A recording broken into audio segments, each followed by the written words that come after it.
Bueno, buenas tardes a todas y a todos. Les agradezco mucho por sumarse a esta segunda conferencia del ciclo, tres conferencias sobre literatura tardoantigua.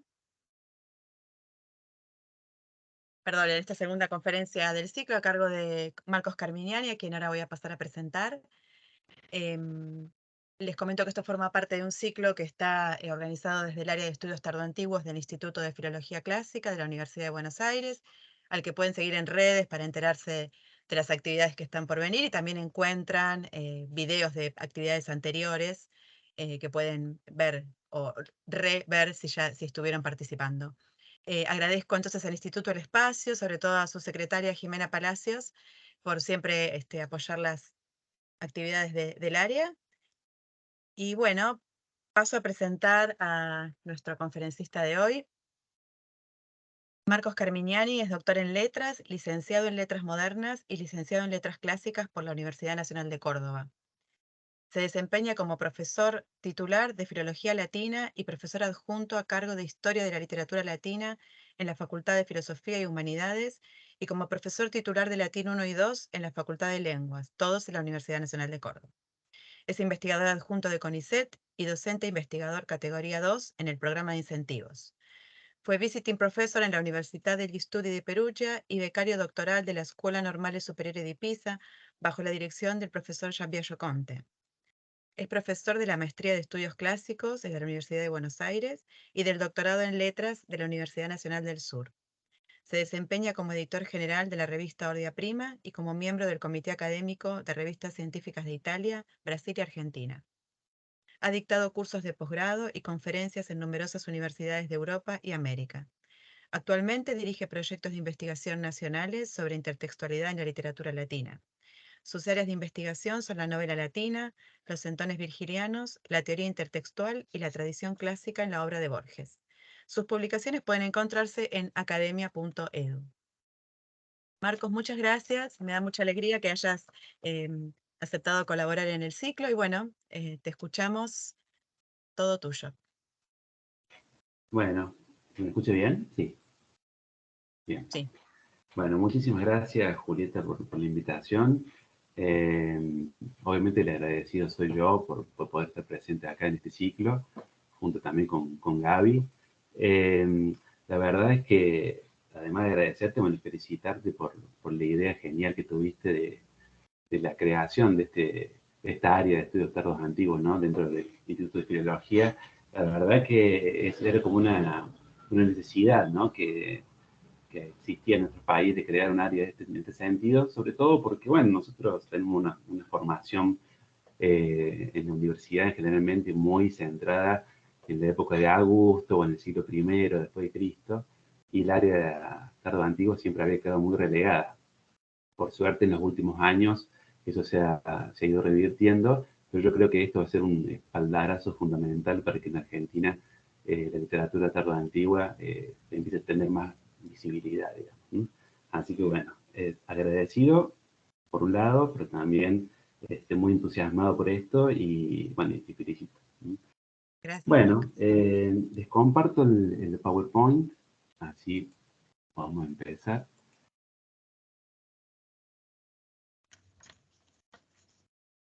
Ya un truquito que nos enseñó David, lo vamos a usar a ver si funciona. Bien. No los veo más, porque en la pantalla se me puso todo el PowerPoint, pero escucho tu voz, Juli, y si me das el OK, empiezo. ¿Se ve perfecto? Se ve perfecto, adelante. Listo, bárbaro. Bueno, como dice el título, vamos a hacer un recorrido por este verso virgiliano, ¿no? Per conuvia nostra, per inceptos Himenaios, un verso que aparece en el libro cuarto, es el verso 316 del libro cuarto de la Eneida. Y la idea de la conferencia surgió en realidad mientras trabajaba con los centones virgilianos, una tipología textual tardoantigua sobre la que hablaremos más adelante, ¿no? Al notar que varios versos de Virgilio se repetían llamativamente en algunos de los centones en contextos claramente disímiles. Esta operación, llevada adelante por el centonario, habla claramente de al menos dos cosas. Primero, de la capacidad del nuevo poeta de adaptar un verso canónico como el virgiliano a un contexto nuevo, diferente, y segundo, de la elasticidad, si se me permite el término, de ese verso virgiliano que puede, según necesidad, variar de sentido. Estos dos puntos, además, están atravesados por una cuestión fundamental que todo estudioso de la recepción virgiliana debe tener en cuenta. El estudio, casi el desguace, podríamos decir, operado sobre el corpus virgiliano en el mundo escolar latino. Fruto de ese estudio, la exégesis virgiliana permitió a los poetas posteriores transformar el verso virgiliano en un texto polisémico. No es que el texto virgiliano careciera de ambigüedades, claramente, sino que el ámbito escolar, del que los entones son una patente manifestación, las puso aún más en evidencia. En la exposición que sigue veremos cómo el célebre verso virgiliano que acabo de citar, que está puesto en boca de Dido en su famoso primer discurso frente a un Eneas que ya ha tomado la decisión de marcharse de Cartago, tiene una historia de reusos y recontextualizaciones que puede rastrearse en realidad tanto hacia atrás como hacia adelante en la diacronía literaria. Hacia atrás, ya que Virgilio se inspiró en el lamento de Ariadna, el Carmen 64 de Catulo, quien a su vez imita modelos griegos como a Eurípides y Apolonio de Rodas. Hacia adelante, porque poetas antiguos como Ovidio, Valerio Flaco y Estacio, y tardoantiguos como los poetas centonarios, autores de la Medea y de la Alquesta centonaria, utilizan partes de esta dicción virgiliana en sus obras como muestra de la influencia del vate mantuano. Así, de la mano de este verso virgiliano, haremos un recorrido por las dinámicas de la intertextualidad en la literatura clásica. Comenzamos entonces por el Carmen 64 de Cátulo. Este epíleon, que narra las bodas de Tetis y Peleo, incluye una extensa digresión a modo de éfrasis dedicada a un precioso bordado de una manta o cobertor nupcial que representa la historia de Ariadna abandonada por Teseo. La éfrasis, que ocupa 216 de los 408 versos del epíleon, incluye el lamento de 71 versos de Ariadna luego de que Teseo la abandonara. Es en ese lamento donde aparece el verso que inaugura en latín toda una tradición literaria. Leemos la traducción. Pero no fueron estas las promesas que en otro tiempo me hicieras con amable voz, ni esto ordenabas esperar a la mísera, sino las felices bodas, sino los deseados himeneos, cosas que juntas los etéreos vientos se llevan como vanas. Ninguna mujer cree ahora al varón que jura, ninguna espere que sean fieles las palabras del varón. A partir de ese verso quedaba claro que Teseo le había prometido matrimonio a Ariadna. Además, su furia está enmarcada por unas bodas que sí se realizaron, las de Tetis y Peleo. En los versos 19 y 20 se lee, leo la traducción, se dice que Peleo fue entonces encendido por el amor de Tetis, que entonces Tetis no despreció humanos himeneos. Idea que va a estar reforzada en los versos 31 y 32, que leo la traducción, pues cuando cumplido el tiempo llegaron esos deseados días, se sobreentiende, de la boda. Este contexto de felicidad, evidentemente, contrasta con la decepción de Ariadna, en una antítesis marcada por el uso de los términos humanos y menaios y optata y luques, recuperados de manera inversa luego en el discurso directo de la desesperada Ariadna en optatos y menaios. Parece incluso que la voz del propio poeta se pone de su lado cuando versos antes de las palabras de Ariadna enumera todo lo que ella hizo por Teseo y en el verso 123 afirma: la abandonó marchándose el esposo desmemoriado pecho. El término coniuns es lapidario con Teseo. Un detalle métrico del verso también refuerza el contraste entre la felicidad por unas bodas realizadas versus el desencanto por una falsa promesa. El verso presenta una diéresis al final del segundo pie, en la palabra conubia, combinada con una cesura femenina en el tercer pie, en la palabra laita, con lo que el hexámetro presenta claros rasgos alejandrinos, sed conubia laita, sed optatos himenarios.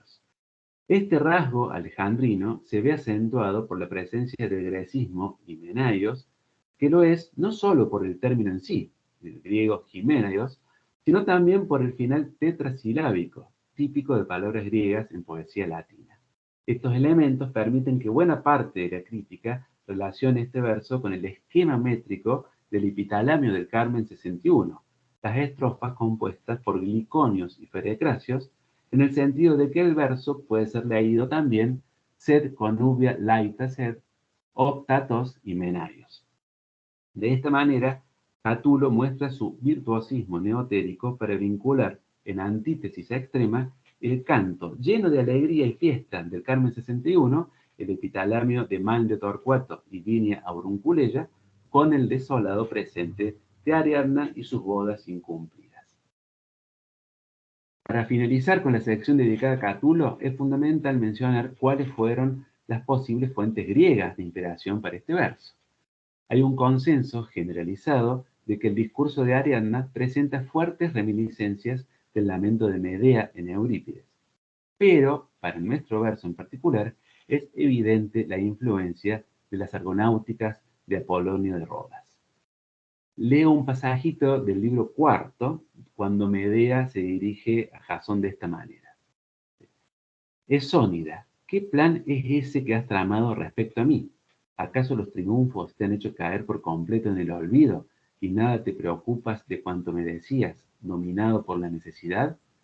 ¿Dónde han ido los juramentos por Zeus suplicante? ¿Dónde las dulces promesas?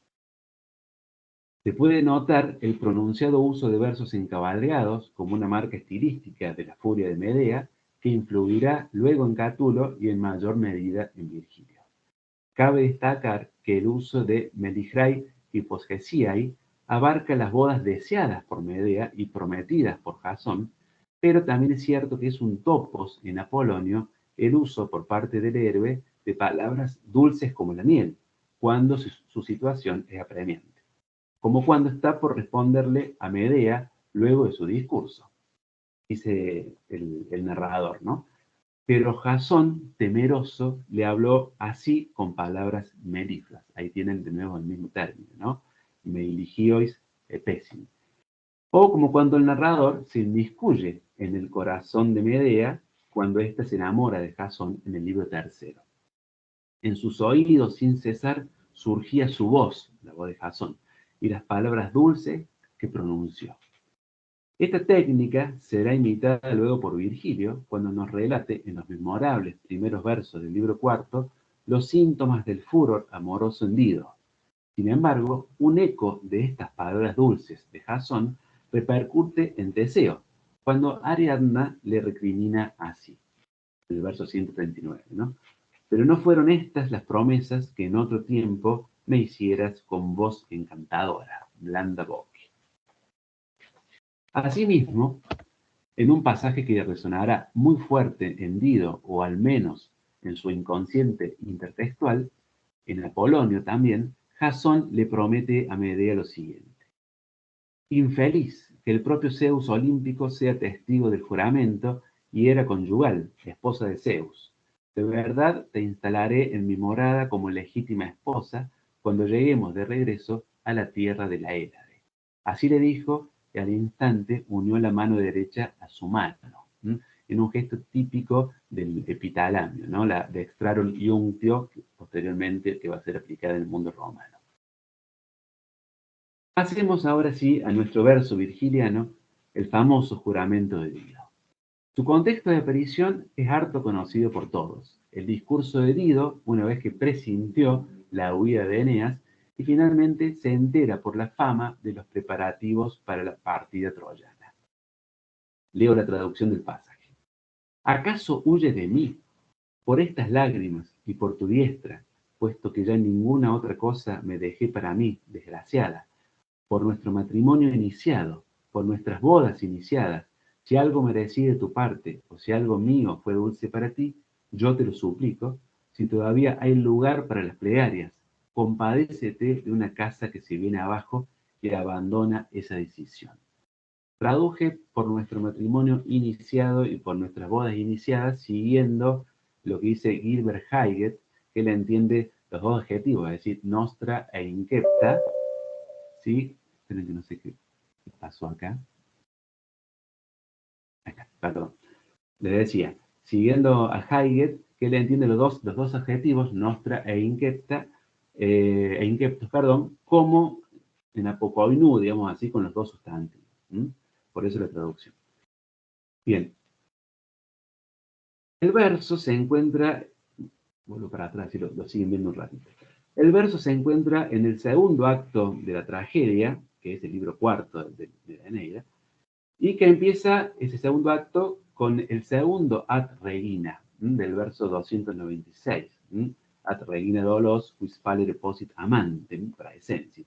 Pero la reina intuyó el engaño. ¿Quién podría engañar a una enamorada? Se trata de una de las encrucijadas de la obra virgiliana, en donde temas centrales como el fatum, el amor y la política se entrecruzan. No es nuestra intención acá entrar de lleno en la problemática, pero sí al menos dejar planteadas algunas interpretaciones que acompañen la lectura del pasaje. Por ejemplo, Hersch, en su libro The Roman Wedding, Ritual and Meaning in Antiquity, señala que en la mayoría de las fuentes posteriores a Plauto y Terencio, las menciones a Himenai a menudo señalan problemas y a veces incluso un peligro mortal. Virgilio es un caso paradigmático en este sentido. Utiliza el término Himenai de manera metonímica en la Eneida para aludir a bodas que nunca existieron. Las bodas de Helena y Paris, las de Dido y Eneas, las de Lavinia y Turno, y a otras que existirán en el futuro extratextual, las de Eneas y Lavinia. Además, las bodas dentro del texto presentan términos o incluyen detalles cargados de malos augurios, como por ejemplo en el primer caso, cuando en el libro primero se mencionan las no bodas de Paris y Helena, Eneas ordena llevar los regalos funestos, adornos de Helena, a Dido. Es decir, el hecho de que el término Himenai sea utilizado 3 veces en el libro cuarto es ya de por sí un pésimo augurio para la infeliz Dido. Además, intertextualmente es interesante detenerse en la relación con el Carmen 64 de Catulo. La evocación de las palabras de Ariadna en el discurso de Dido tiene implicancias profundas. Ariadna utiliza la expresión para recordarle a Teseo su promesa, ahora que ya sabe que él no la cumplirá. Dido, en cambio, está convencida de que en la cueva, en los versos 160 a 172 del libro cuarto, hubo un matrimonio y que ya está casada con Eneas. Por eso sus palabras, en realidad, conforman un juramento. Ella jura por algo que cree ya realizado. Por eso, el cambio de optatos por inceptos es fundamental. Por ejemplo, para Napa, es como si Dido, en su mente, casi hubiera logrado escapar del modelo de Catulo, como si Dido fuera una Ariadna que no fue abandonada. Pero, lamentablemente, solo faltarán unos momentos para que ella se dé cuenta de que tampoco puede confiar en los Conubia ni en los Himenae. Ciertamente Virgilio describe a Dido como si hubiera leído mal a Catulo, ya que no ha tenido en cuenta la sentencia final de Ariadna, en el verso 143 del Carmen, ¿no? Que ninguna mujer crea ahora al varón que jura, que ninguna espere que sean fieles las palabras del varón. Eneas, por supuesto, rechaza la pretensión de Dido de haber contraído matrimonio con el cortante: nunca sostuve las antorchas como esposo, ni vine para este acuerdo matrimonial. Con esto, Eneas afirma que al no haber habido testigos, ni fuego nupcial, ni ceremonia solemne, no hubo matrimonio ni social ni legal conforme a la ley romana. En palabras de los últimos comentaristas del libro cuarto, Ratantuono y Alden Smith, cito textualmente lo que dicen ellos: la respuesta fácil a todo esto es señalar que, sea cual sea el caso, Dido y Eneas no tienen una opinión común sobre lo que ocurrió. Y de nuevo, Virgilio juega deliberadamente con el relativo secreto de la cueva, donde lo que ocurrió fue presenciado por poderes divinos que ahora no hacen comentarios. En segundo lugar, el episodio de la cueva no podría haber constituido una boda según los estándares romanos.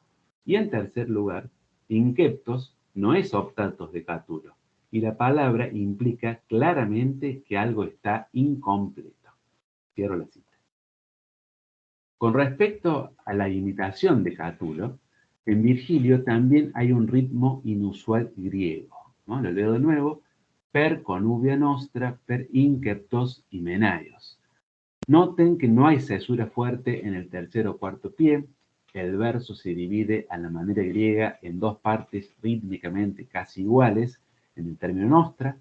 La terminación tetrasilábica altera el patrón normal de acentuación de las dos palabras últimas del hexámetro. El ictus es inceptos himenaios, mientras que el acento de palabra es inceptos himenaios. Algo raro, ¿no?, en el quinto pie del hexámetro virgiliano.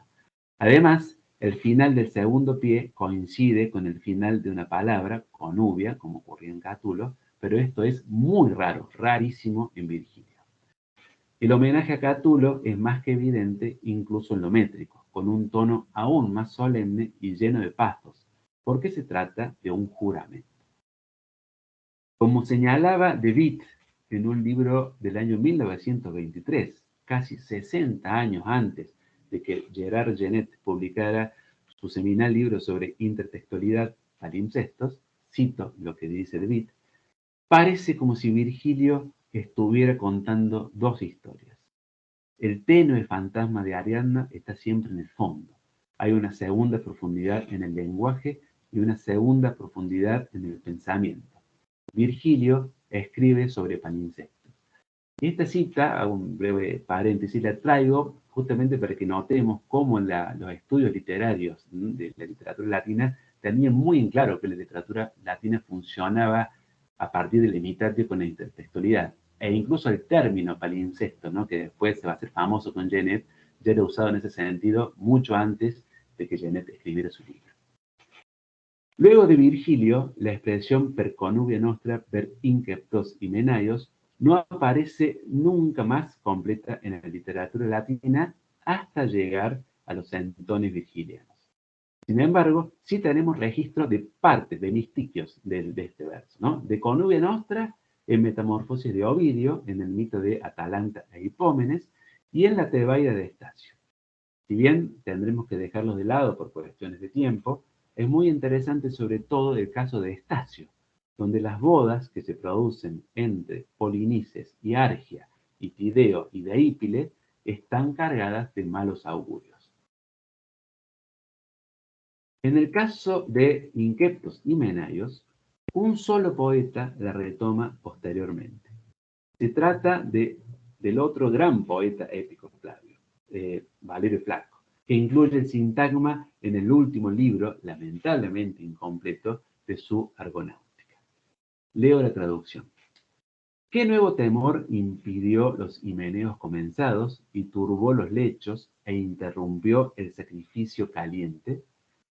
En este caso, Valerio Flaco nos está contando las bodas de Medea y Jasón, que se interrumpen porque llega Absirto con su ejército de colcos para recuperar a Medea.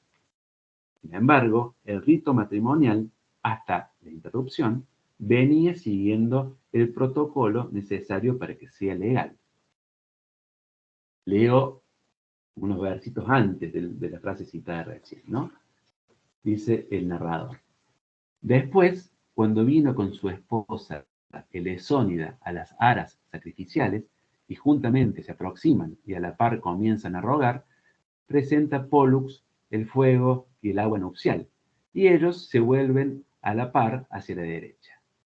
Yo, cuando estaba preparando la conferencia, tenía pensado marcar con negrita los términos importantes, digamos, del pasaje para poder relacionarlos con todo el tema de la boda cumplida o incumplida, ¿no? Y no marqué nada porque en realidad prácticamente cada palabra es fundamental para entender que Valerio Flaco está describiendo en este momento unas bodas legales. Simplemente hago hincapié, por ejemplo, en el verbo praetulit, ¿sí?, que acá Torres Murciano traduce presenta Pollux, el fuego y el agua nupcial, ¿no? Ese término, praetulit, nos hace acordar claramente este término, que utiliza el propio Eneas, praetendi. En este caso, negado. Recuerden, Eneas decía, nunca sostuve las antorchas como esposo, ni vine para este acuerdo matrimonial, ¿sí? Es evidente que lo que hace acá Valerio Flaco es cambiar mínimamente el verbo, pero la idea es exactamente la misma, invirtiendo, ¿no?, lo que decía Eneas. Bueno, la ceremonia del agua y del fuego, la colocación de los esposos hacia la derecha, la consulta de los auspicios y el banquete sacrificial. Todo se hace según el rito oficial. Con esto, Valerio Flaco realiza una innovación en relación con la Eneida, ya que de la deliberada ambigüedad de lo ocurrido en la cueva entre Dido y Eneas, se pasa a un verdadero ritual matrimonial romano celebrado en público. Ahora bien, parece claro que inceptos implica, como en Virgilio, la idea de algo no concluido. Pero, a diferencia de lo que ocurre en la Eneida, aquí la causa de una boda comenzada pero no concluida está explicitada. Es el ejército colgo el que la interrumpe, y esto era interpretado por los romanos como piácula, es decir, como un sacrilegio, una profanación. Además, los augurios que Mopso, el adivino de la expedición argonauta, ve después de la Dextrarum Iunctio, son funestos. Leo lo que interpreta Mopso, ¿no? Dice, mas no se alargó entonces cándida la llama entre las auras espesas, y no ve Mopso inciensos concordes, ni que la fe prometida permanezca firme. Breve será el tiempo de los amores. Se ya está anticipado claramente el final funesto, sobre todo para Medea. De esta manera, Valerio Flaco recrea las bodas de Medea y Jasón como una relectura y una reescritura de las fallidas bodas de Dido y Eneas, una manera también de posicionarse dentro de la tradición exegética que entiende lo ocurrido en la cueva como viciado de nulidad, como un no matrimonio. Bien, pasemos ahora sí a la tarde antigüedad, a comentar algunas cuestiones sobre la aparición de nuestro verso virgiliano en los centones de la antigüedad tardía. Para aquellos que no estén familiarizados con estas obras, un centón es un poema compuesto por frases, palabras, hemistiquios o versos tomados de un poeta considerado digno de ser imitado. En literatura latina siempre es Virgilio. Estas partes diversas se combinan y entrelazan hasta conformar una nueva obra con un sentido nuevo. Este uso literario deriva del sentido literal del término latino cento, que denota variados objetos que tienen en común el modo de composición, a partir del entrelazamiento o yuxtaposición de partes diversas que pasan a formar una unidad. En un principio, el término indicó un paño humilde, cosido con trozos de telas diversas y de colores diferentes, empleado por los esclavos y la gente pobre para una gran variedad de usos. Por ejemplo, como mantel, como manta para sus lechos, como vestimenta, como cortina en una puerta. Esto es importante para entender que, desde su origen, el término estaba asociado con elementos bajos o poco artísticos, lo que traerá consecuencias poco alentadoras para su recepción. Desde mi perspectiva, creo que los centones son más que un género, una tipología textual, tal como lo son otros ludi literari de la antigüedad tardía, por ejemplo, como los poemas tapices de Optaciano. Estos textos son un producto derivado del mundo escolar, ya que en ese ámbito los alumnos aprendían de memoria con la técnica del adinicio, es decir, el acto de memorizar el texto en partes, el corpus virgiliano. De esta manera se hace comprensible la técnica centonaria que toma los versos de Virgilio como una verdadera lengua en el sentido sociriano. Así la podemos definir como una tipología intertextual hiperbólica, una forma extrema de la práctica de la imitatio. El mundo latino nos ha leído 16 centones virgilianos desde el siglo III hasta el siglo VI después de Cristo. De ellos, 12 son de tipo mitológico o de argumento secular y 4 contienen material cristiano. no les voy a mencionar, no les voy a leer el listado, ¿no? El elenco de los centones, simplemente mencionar que la crítica considera los más logrados el centón de Medea, que vamos a analizar dentro de un ratito, atribuido a Ovidio Geta, dos epilios, el epilio de Alquesta, que vamos a ver también, y el de Hipodamia, el centón nupcial de Ausonio, dentro de los centones paganos, y dentro de los centones cristianos, claramente el más logrado, casi una obra maestra centonaria, es el centón de Proba. En cuanto a la tradición textual, el mayor número de centones virgilianos se conserva en la llamada Antologia Latina, compuesta probablemente entre el fin del siglo V y comienzos del VI en Cartago, por un grupo de gramáticos. Es decir, buena parte de los centones virgilianos se origina en círculos cartagineses y son un testimonio fundamental del clima literario y cultural del África romana. El primer centón que vamos a analizar es también el primero de la cronología, el centón de Medea, compuesto por Ovidio Geta, el más extenso de los centones mitológicos, tiene 461 hexámetros, y el único de todos que tiene la forma de una tragedia. El segmento del mito que Ovidio desarrolla va desde que Jasón abandona a Medea hasta la venganza de la heroína mediante el asesinato de sus propios hijos, es decir, en la misma sección que la tragedia senecana, que la Medea escénica. Hay una evidente relación, digamos, es como si Ovidio hubiera querido reescribir la tragedia escénica, pero con verso de Virgilio.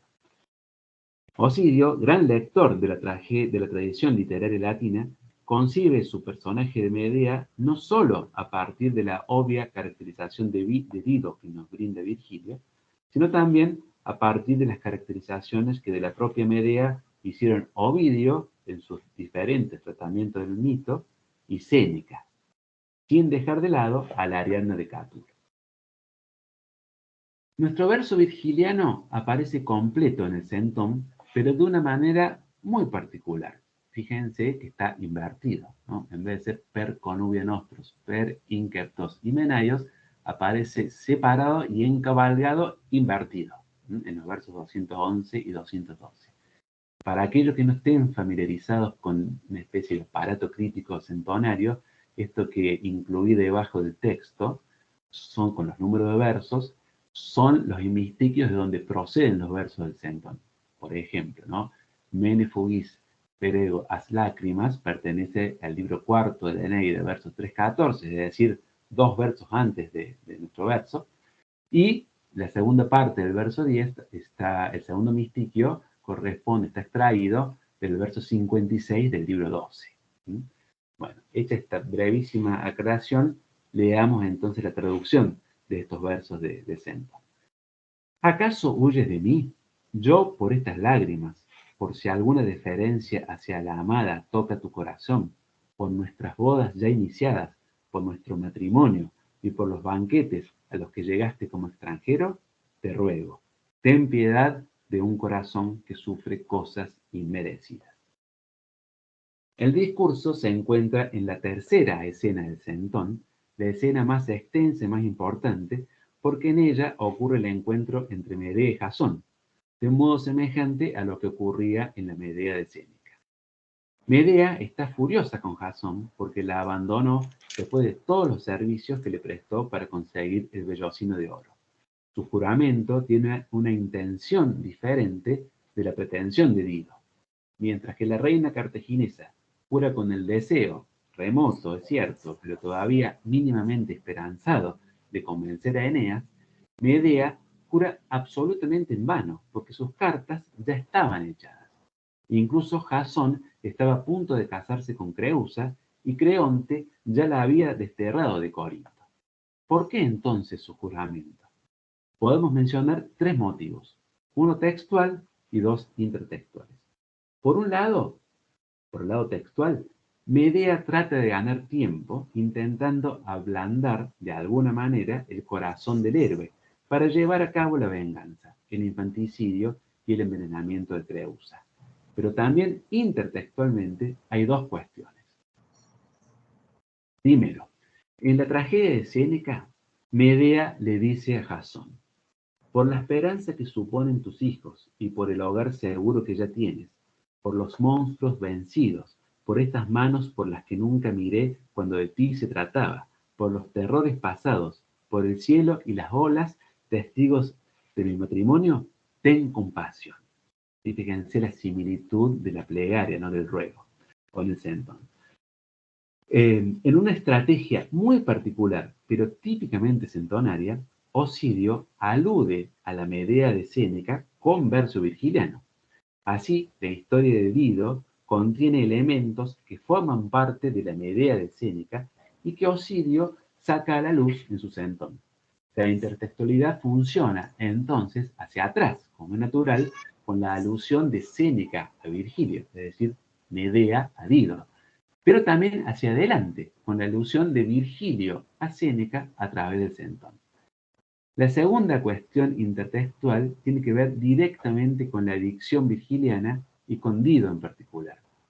La Medea centonaria, aunque sea por un momento, quiso sentirse Dido, quiso sentir nostálgicamente el dulce sabor de una esperanza que llevara el tiempo hacia atrás, aunque sea a un estado de un abandono posiblemente todavía no definitivo. En cuanto a la métrica de estos versos centonarios, podemos decir que presentan anomalías métricas. Fíjense, son 3 anomalías métricas consecutivas, que es bastante llamativo, ¿no? En el verso 211 de Tangit, Onos, Animun, etc., el per que aparece debe ser breve y acá es largo. Es una anomalía métrica importante, pero no tan llamativa como los 2 versos siguientes, ¿no? En el verso 212, si ustedes lo tratan de leer, se van a dar cuenta que no va a entrar su lectura en la tradicional un hexámetro. ¿Por qué? Porque es un verso hipermétrico y eso lo van a notar cuando lleguen a la lectura a partir de este quas. Ahí van a notar que está sobrando un pie en el hexámetro. Y en el verso 213 pasa lo contrario, se trata de un verso hipométrico, le falta una sílaba larga, para que sea completo, antes de este mi, del miserere, le faltaría una sílaba larga en el segundo pie para que el verso sea completamente un hexámetro. Estas anomalías no son extrañas en este centón. Rosa Lamacchia, una famosísima estudiosa de los centones virgilianos, calculó que aproximadamente un 10% de los versos de este centón presentan problemas, atribuibles quizá a la propia técnica centonaria, ya que casi siempre el problema está en la sutura del verso en el hemistiquio virgiliano. Sin embargo, a pesar de esto, como hipótesis, proponemos que la sucesión de irregularidades en esta sección, con 3 versos consecutivos, inaudita en el centón, se debe a que Ovidio era consciente de la extrañeza métrica de nuestro verso virgiliano, del verso 316, que, como vimos, a su vez es una imitación de la extrañeza rítmica de Catulo. Y así Ovidio quiso imitar, no solo con la imperfección de estos versos, los versos ya de Virgilio y de Catulo, sino también a partir de la ruptura que produce con el encabalgamiento, ¿no? A la manera de la lectura métrica que hicimos, que se correspondía con el Carmen 61 de Catulo. El segundo centón que presenta, al menos en parte, el verso 316 de la Eneida, del libro cuarto de la Eneida, es la Alquesta, un centón de 162 versos de autor anónimo que narra el mito de Alcestis y Admeto, ya tratado en la famosa tragedia de Eurípides. En el centón, Admeto, luego de todas sus peripecias, narradas en los 100 primeros versos, regresa llorando a su casa, donde lo esperaba Alcestis, que le pregunta qué le ocurría. Admeto le cuenta que pronto morirá, porque ese era su destino. Pero Alcestis se ofrece a morir en su lugar, como una víctima vicaria. La última parte del centón refiere los discursos de despedida de Alcestis, llenos de profundo pathos y altruismo, donde le ruega a Admeto conservar casto lecho nupcial. Alcestis finalmente se despide y el último verso del centón describe su muerte. Uno de los elementos más atractivos de este centón es su originalidad con respecto a la tragedia de Eurípides, precisamente al negar la resurrección de Alcestis. De esta manera, el Centón recoge la versión más pesimista del mito, en la que la princesa muere sin que Heracles pueda buscarla en el Hades y resucitarla. Por lo tanto, el Centón centra todo el interés en Alcestis, la única verdadera protagonista, haciendo del mito una verdadera tragedia, a diferencia de lo que ocurría en Eurípides. Es en esta última sección del poema donde se hace notable la presencia de algunos versos representativos del libro cuarto de la Eneida, con la clara intención de asignar a Dido un papel de guía intertextual del Centón. Leamos entonces este pasaje en traducción. Por los dioses superiores y los númenes conocedores de la verdad, por nuestras bodas, por nuestros himeneos comenzados, te juro y te aconsejaré esto repitiendo una y otra vez. Oh dulce esposo, recuerda conservar casto el lecho. Cumple este último deber a una moribunda si algo bueno merecí de ti, y ahórrales un lecho nupcial a tus hijos. Así me agrada ir a las sombras. Bien, si para detener la partida de Eneas, Dido intenta recordarle a Eneas que hubo un matrimonio entre los dos, por el contrario, Alcestis moraliza el relato al aceptar voluntariamente la separación de su marido, invocando precisamente ese vínculo conyugal al que apelaba Dido para evitar el abandono. Las bodas iniciadas de Alcestis son bodas reales, verdaderas, que no están solamente en su cabeza, sino que fueron realizadas conforme a derecho y además fueron completadas. Producto de ese matrimonio son sus hijos. Esta legalidad, sumada a su virtud, a su carácter de unimira, hacen de Alcestis un personaje moralmente superior. Pero, además, en el pasaje centonario hay una alusión notable que hace entrar en juego a una tercera mujer, Creusa, la esposa troyana de Eneas. Así, el centón plantea una relación triple entre Creusa, Dido y Alcestis. Las palabras o dulcis conjunx pertenecen al espectro de Creusa cuando se encuentra con Eneas, casi al final del libro 2 de la Eneida, ¿no? Leamos la traducción. ¿De qué te sirve abandonarte así a un dolor insensato? Oh dulce esposo, le pregunta Creusa a Eneas, ¿no?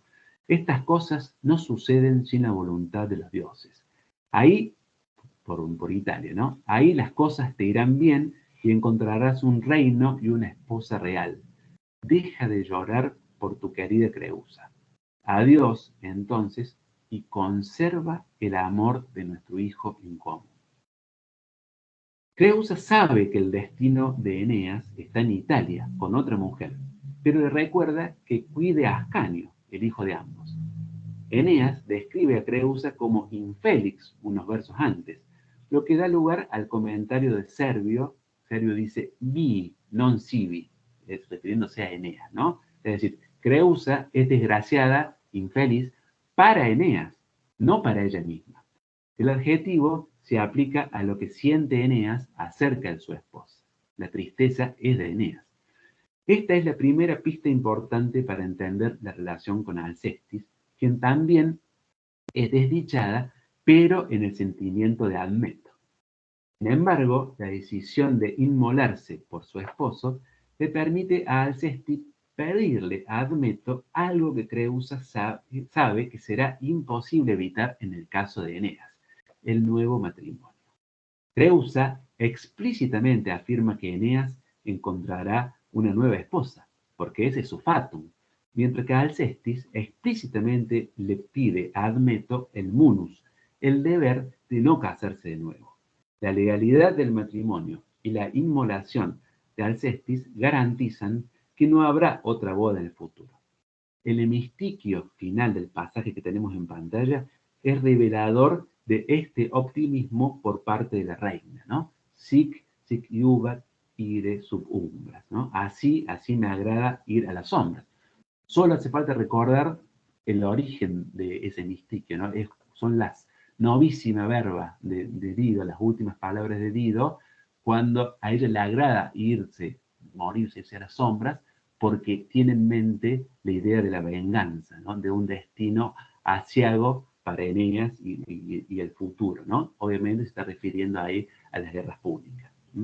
Bien, a la luz de Creusa y Alcestis, Dido queda en una posición de absoluta desolación, ya que nunca llega a asumir que su lazo con Eneas no es más que un furtivus amor, sino una base legal, mientras que los matrimonios entre Alcestis y Admeto son perfectamente legales y generan derechos en las mujeres para solicitar múnera a sus maridos.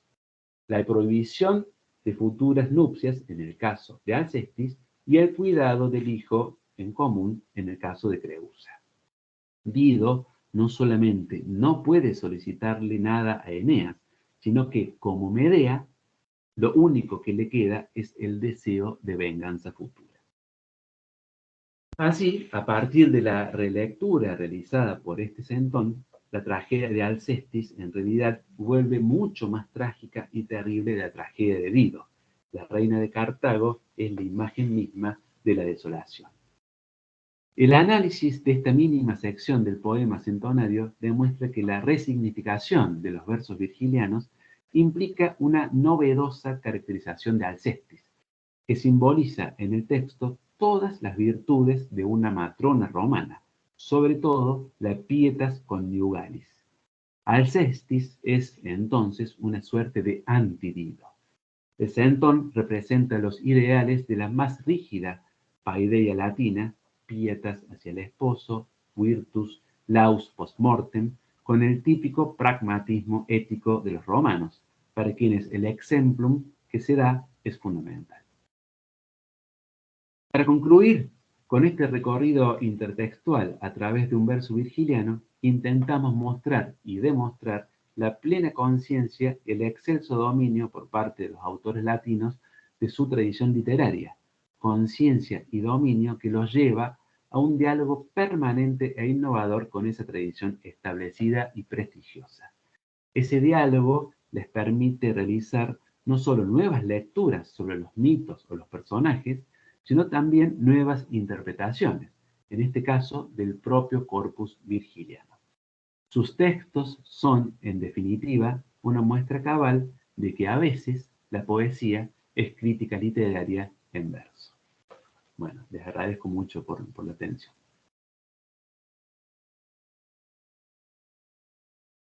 Muchas gracias, Marcos. Muy, muy interesante. Muy hermosos, además, los textos y las apariciones de estos versos. Muchas gracias. Por Bueno, favor. tenemos tiempo para dudas, preguntas, comentarios. Abro el espacio. Muchos comentarios en el chat.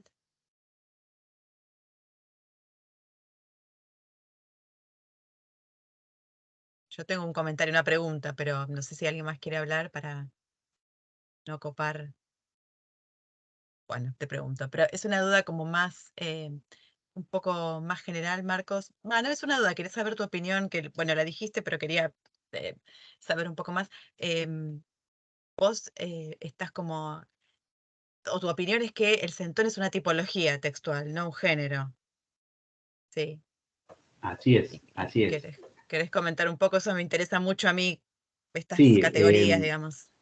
básicamente la idea es, yo la tomo en general por haber visto eh, obras de la antigüedad tardía en donde lo genérico realmente se vuelve, o sea, el límite del género se vuelve muy difuso, ¿no?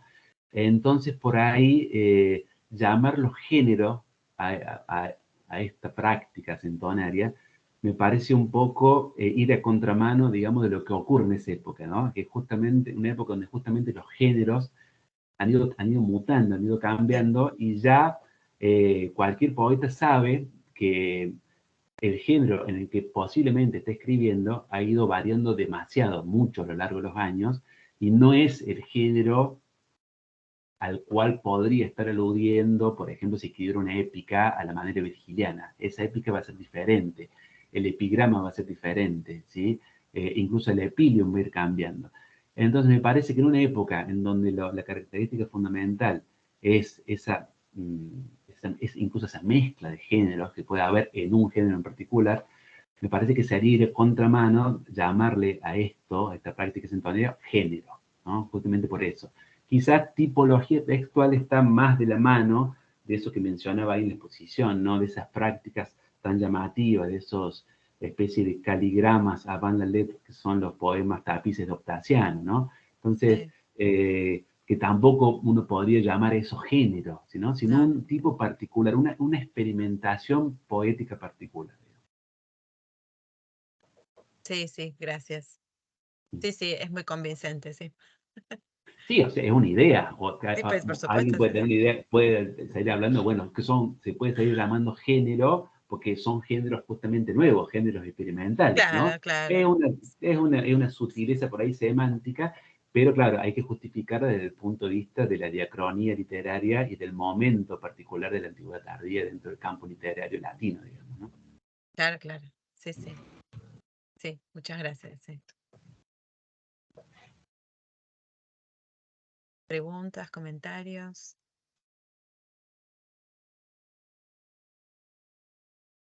Sí, Gabriela, adelante, adelante. Bueno, nada, muy interesante la charla, como siempre. Siempre te quedas pensando en un montón de cosas. La frase final da para un libro, ¿no? Muy buena. Esta idea de que es una forma de ejercer la crítica literaria. Decía Borges que ordenar una biblioteca es ejercer una forma de la crítica literaria. Bueno, sin duda esto también, ¿no? Bastante más creativo. Pensando también que por ahí es como que reordena escritos anteriores, ¿no? Por eso lo relacionaba con esa frase de reordenar, reacomodar a lo proba, ¿no? Acomodar el texto para que diga lo que debió decir. Me quedé pensando porque te iba haciendo por ahí desde lo micro algunos de los momentos del Sentón que citabas, y de hecho fui a mirar, porque tenía acá el libro al lado, porque me quedé pensando en el Sentón de Medea, eh, donde está enganchada la referencia a estos versos de Dido que vos nos marcabas, lo engancha con, yo leí ahí Amata, sí, canto 12, y dije, esta Amata, que es Amata, es la reina Amata, digamos, una resignificación del nombre con eh, es decir, en el Centón no es la reina Amata, pero él, como tiene la, la posibilidad de ser leído también, o sea, la transforma, ¿no? El Centón lo hace como si fuera la amada en la referencia. Y me quedé pensando también, mirando ahí abajo, que el ruego está armado sobre el ruego de Amata a Turno en esa partecita que no va, porque Turno no hace, digamos, no se pliega a la solicitud de no combatir en ese canto 12, pero también sobre el ruego de Palante a Heracles, a Hércules, en ese cachito de más abajo, que tiene muchísimo sentido con la fuente de Séneca que vos marcabas, ¿no? Y bueno, obvio, es una tipología, por ahí una convergencia de si voy a construir un centón donde estoy rogando por algo, bueno, voy a mirar diferentes lugares, pero son como hombres que no cumplen el ruego de mujeres y dioses que no cumplen el ruego de hombres, ¿no? Al comienzo también de la cita tuya sobre Alcestis, esos dioses por los que se pide son los de Sinón, nada menos, ¿no? El libro 2, estos dioses también. Nada, para pensar siempre estas cuestiones de qué es lo que dispara la memoria y que uno a veces lo piensa medio mecánicamente, pero después coincide que siempre va en la misma dirección el texto, ¿no? Sí. Y por ahí estaba trabajado, eso yo por ahí no he trabajado tanto en centones, pero esto de buscar como cierta convergencia de sentido, más allá de lo formal, en los pasajes que se miran, si bien hay un núcleo fuerte, vos lo marcaste acá, el núcleo fuerte es ese verso, sin duda, y lo más fuerte es Dido, pero lo que cohesiona alrededor no es para nada, o no parece en principio para nada azaroso. Nada, es muy Totalmente, interesante. totalmente. Lo que estás diciendo, digamos, es lo que uno puede seguir trabajando tranquilamente con el centón. Cada mistiquio, ¿sí? No, por ahí quizás decir cada mistiquio es un poco exagerado, ¿no? Pero un promedio, así cada dos versos, hay un hemistiquio en donde hay una clave de lectura intertextual muy fuerte, ¿sí? Ya sea por contraste o por analogía, ¿no? Entonces, uno tiene que ir buscando eso a lo largo del centón, y a mí no me gustan mucho esas metáforas, ¿no? Pero cuando se habla de caleidoscopio, ¿sí? Literario, es eso, ¿no? El centón es como meter el texto de Virgilio en un caleidoscopio y uno puede ir girando y van apareciendo múltiples significados, esa polisemia de la que hablábamos al principio, y generalmente es una polisemia que implica siempre una relectura del personaje. Pues yo les decía, por analogía, por contraste, es decir, que no son hemistiquios elegidos por azar porque le quedó justo la sutura. No, tienen tan presente en su memoria con esta técnica del edificio, ¿no? De haber memorizado por partes del texto virgiliano, todo el corpus virgiliano, porque acá solamente mencionamos la Eneida, ¿no? Pero obviamente aparece bucólicas y geórgicas, quizá con menos peso, ¿no? Porque por ahí los personajes de la Eneida son mucho más fuertes, ¿no? En cuanto a sus caracterizaciones, pero eso es muy llamativo, cómo han ido pensando con esa práctica de memorización a la larga, tantos años de estudio de memoria, lo tienen tan interiorizado el texto que realmente van utilizando lo que les conviene para el momento dado, ¿no? Y ahí vamos a encontrar claramente diferencias cualitativas entre los centones. Hace un ratito, cuando hablamos de los 16 centones, vamos a encontrar que, por ejemplo, la Medea, la orquesta y la hipodamia centonarias, que son casualmente de las más largas de los 3 centones, de los 16 centones paganos, perdón, de los 16 centones, 12 centones paganos, estos 3 son los más extensos, una es una tragedia, los otros 2 son epilios. No es casual, digamos, que haya un trabajo mucho más profundo sobre lo polisémico y incluso hasta sobre lo métrico, que por ahí los centones más breves, que la crítica los ha vilipendiado históricamente y que la crítica moderna por ahí no tiene demasiadas herramientas para defenderlos. Es decir, son los centones más logrados, ¿no? Eso, cualitativamente, eso que les decía recién, estos 3 centones son realmente geniales en algunos aspectos y dan, como decía Gaby, para seguir pensando todo el tiempo. Ese cambio, efectivamente, que ella mencionaba de amata, es un cambio, digamos, que los centones suelen hacer y que por ahí tienen como un doble sentido, ¿no? La presencia del adjetivo, ahí del participio, pero también de la reina, ¿no? Y esa vinculación doble es permanente. Por lo tanto, quizá en algunos casos puede ser cierto esto de que la crítica, sobre todo hasta el mediados o hasta la década del 60, 70 del siglo XX, vio como oprobria literarum, decía Shackleton Bailey, ¿no? Un oprobio de las letras, haber hecho esto con el texto de Virgilio, hablando de los centones. En algunos casos es cierto, es decir, el centón de Alia, por ejemplo, es un centón que todavía no se entiende el sentido, justamente porque no está bien hecho, digamos. Entonces no se sabe si es un juego de dados, si un combate gladiatorio, etc. Pero en el caso de estos 3 centones, es realmente genial lo que hacen los 3 poetas, y le decía, o sea, es un caleidoscopio de sentidos y de relecturas, a lo que se le suma, ¿sí? Algo que ya hemos hablado, ¿se acuerdan en nuestro panel del simposio?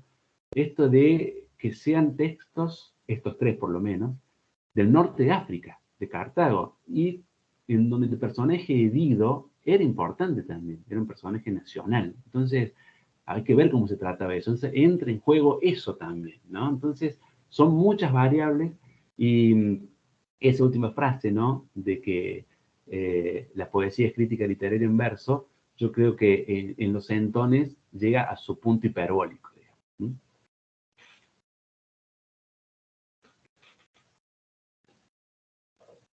Sí.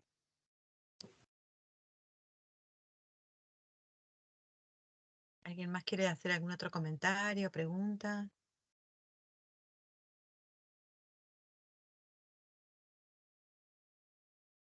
Yo nada más quería agregar algo que vos lo estuviste diciendo, pero que me queda resonando, es esta idea de la relectura hacia atrás, ¿no? Porque estamos leyendo a Virgilio en los centones, estamos leyendo a otro Virgilio, estamos leyendo a otro Dido, ¿no? Esto de los personajes que se transforman y que, bueno, se modifica la Eneida de alguna manera. Bueno, esto también es lo que hacen los centones, además de armar su propio texto, ¿no? Y es como esta especie de laberinto, ¿no?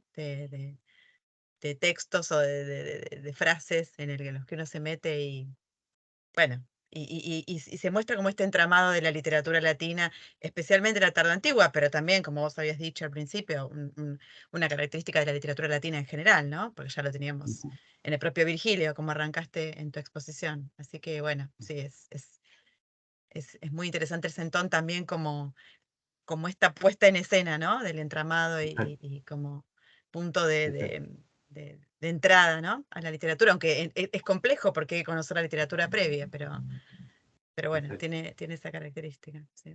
Sí, sí, sí.